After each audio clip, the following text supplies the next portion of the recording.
بسم اللہ الرحمن الرحیم۔ السلام علیکم ورحمۃ اللہ وبرکاتہ۔ 3 جگہ پر جھوٹ بولنا بالکل جائز ہے۔ ایک شخص رسول اللہ صلی اللہ علیہ وآلہ وسلم کی خدمت میں حاضر ہوا اور عرض کرنے لگا، یا رسول اللہ صلی اللہ علیہ وآلہ وسلم، میں ایک گنہگار انسان، مجھ سے بہت زیادہ گناہ سرزد ہوئے، لیکن میں اپنے گناہوں پر شرمندہ ہوا اور انہیں چھوڑنا چاہتا ہوں، مگر میرے گناہ اتنے کثیر ہیں کہ میں ان کو ایک ساتھ نہیں چھوڑ سکتا۔ یا رسول اللہ صلی اللہ علیہ وآلہ وسلم، آپ کوئی ترتیب فرما دیجیے۔ آپ صلی اللہ علیہ وآلہ وسلم نے فرمایا کہ سب سے پہلے جھوٹ بولنا چھوڑ دو۔ اس شخص نے وعدہ کر لیا کہ اب جھوٹ کبھی نہیں بولے گا۔ اس ایک گناہ کو چھوڑنے کے سبب اس کے تمام گناہ چھوٹ گئے، کیونکہ وہ جب بھی کسی گناہ کے قریب جاتا تو اس کو چھپانے کے لیے جھوٹ بولنا پڑتا، اور وہ جھوٹ نہ بولنے کا وعدہ کر چکا تھا، لہذا ہر گناہ وہ چھوڑتا چلا گیا۔ جھوٹ ام الخبائث یعنی برائیوں کی جڑ ہے، کیونکہ اس سے معاشرے میں بے شمار برائیاں جنم لیتی ہیں۔ رسول اللہ صلی اللہ علیہ وآلہ وسلم فرماتے ہیں کہ سچ کو لازم کر لو، کیونکہ سچ نیکی کی طرف لے جاتی ہے اور نیکی جنت کا راستہ دکھاتی ہے۔ آدمی برابر سچ بولتا رہتا ہے اور سچ بولنے کی کوشش کرتا رہتا ہے، یہاں تک کہ وہ اللہ کے نزدیک صدیق لکھ دیا جاتا ہے۔ اور جھوٹ سے بچو، کیونکہ جھوٹ فجور کی طرف لے جاتا ہے اور فجور جہنم کا راستہ ہے۔ آدمی جھوٹ بولتا رہتا ہے، جھوٹ بولنے کی کوشش کرتا رہتا ہے، یہاں تک کہ اسے اللہ کے نزدیک کذاب لکھ دیا جاتا ہے۔ رسول اللہ صلی اللہ علیہ وآلہ وسلم نے فرمایا کہ جو شخص جھوٹ بولنا چھوڑ دے تو میں اس کے لیے ایک مکان کا ضامن ہوں جو اس کے لیے جنت کے کنارے پر بنایا جائے گا۔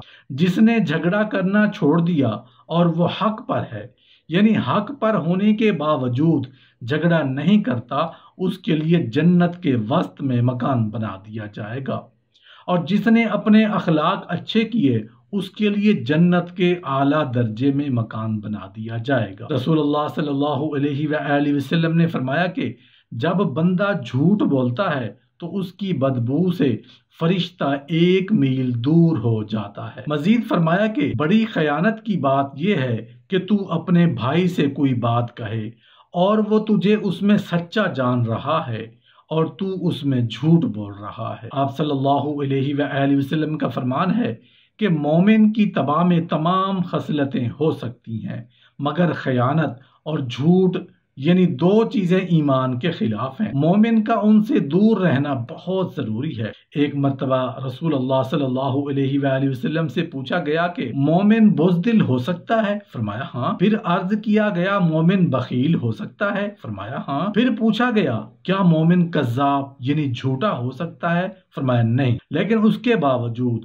3 جگہیں ایسی ہیں جہاں پر جھوٹ بولنا جائز ہے۔ نمبر 1، آدمی اپنی بیوی سے بات کرے تاکہ اس کو راضی کر لے اور اپنی بیوی کو خوش کر سکے۔ میاں بیوی میں سے ہر ایک کے لیے یہ جائز ہے کہ وہ ایک دوسرے کو خوش کرنے کے لیے ایسی بات کہہ دیں جو خلاف واقع ہو۔ مثلا دونوں میں سے کوئی دوسرے سے یہ کہے کہ میں تم سے بے انتہا محبت کرتا ہوں تو یہ جائز ہے، خواہ اس کے دل میں محبت نہ بھی ہو۔ نمبر 2، جنگ میں جھوٹ بولنا تاکہ دشمن کو پسپا کیا جا سکے اور اسلامی لشکر کو کسی بڑے نقصان سے بچایا جا سکے۔ جنگ کے دوران اپنے مقابل کو دھوکہ دینا جائز ہے۔ اسی طرح جب ظالم ظلم کرنا چاہتا ہو، اس ظلم سے بچنے کے لیے بھی جھوٹ بولنا جائز ہے۔ نمبر 3، لوگوں کے درمیان صلح کرانے کے لیے جھوٹ بولنا جائز ہی نہیں بلکہ ضروری ہے، تاکہ 2 مسلمان بھائیوں کے دل میں نفرت کو محبت میں بدلا جا سکے۔ 2 لوگوں کے درمیان صلح کرانے کے لیے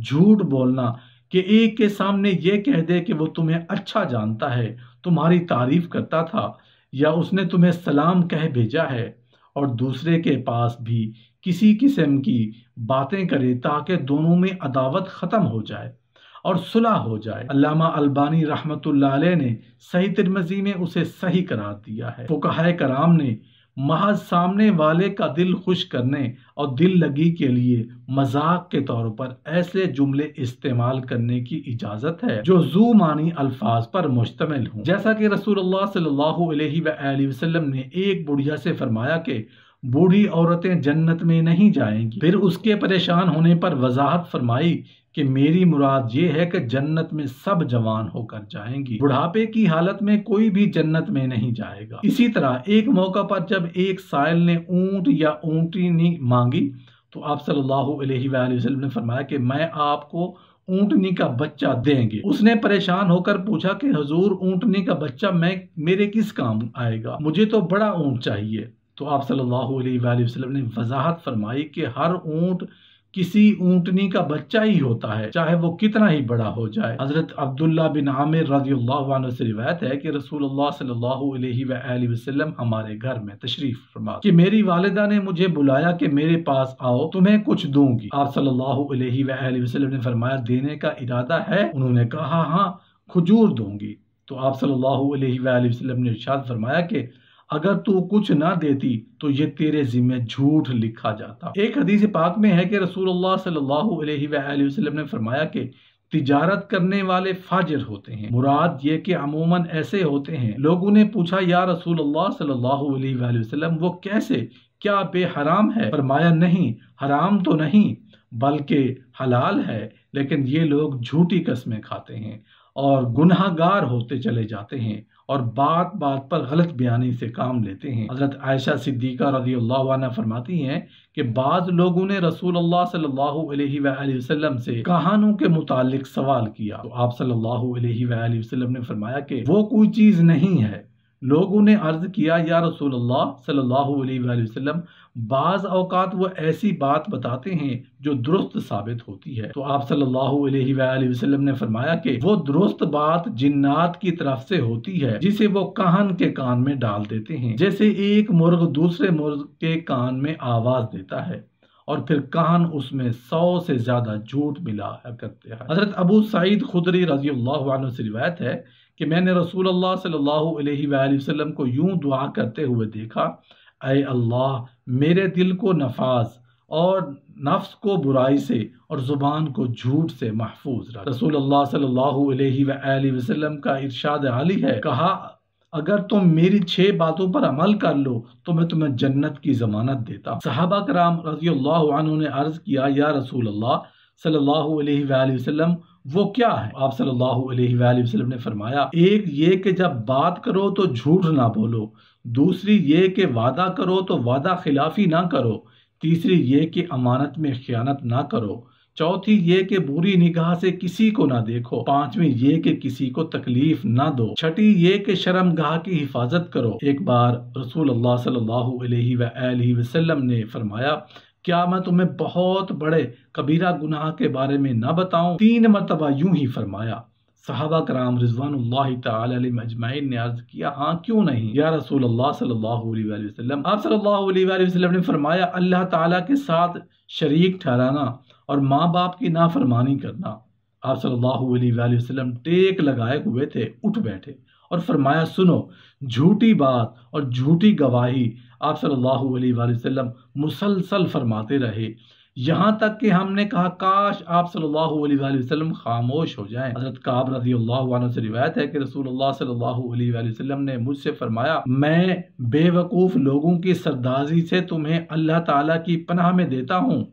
حضرت کعب رضی اللہ عنہ نے عرض گزار ہوئے یا رسول اللہ صلی اللہ علیہ وسلم وہ کیا ہے؟ فرمایا کہ میرے کچھ عرصے بعد حکام ہوں گے جو جھوٹ پر بھی ان کی تصدیق کرے اور ظلم پر بھی ان کی مدد کرے، وہ مجھ سے نہیں اور میں ان سے نہیں۔ وہ حوض کوثر پر میرے پاس نہیں آ سکیں گے جو ان کے پاس نہ جائے، جھوٹ پر ان کی تصدیق نہ کرے اور ظلم پر ان کی مدد نہ کرے، تو ایسے لوگ مجھ سے ہیں اور میں ان سے ہوں، اور یہی لوگ ہیں جو حوض کوثر پر میرے پاس آئیں گے۔ سب سے پہلے حوض کوثر پر امت محمدیہ کے وہ فقراء آئیں گے جن کے سر کے بال بکھرے اور کپڑے میلے ہوں گے، یہ وہ لوگ ہیں جو ناز و نام میں پلی عورتوں کی طرف سے پیشکش کے باوجود نکاح نہیں کرتے، جن کی حاجت روائی نہیں کی جاتی۔ اللہ پاک سے دعا ہے کہ ہمیں جھوٹ سے بچنے اور سچ بولنے کی توفیق عطا فرمائے، اور بروز قیامت رسول اللہ صلی اللہ علیہ وآلہ وسلم کے ہاتھوں آب کوثر عطا فرمائے۔ آمین یا رب العالمین۔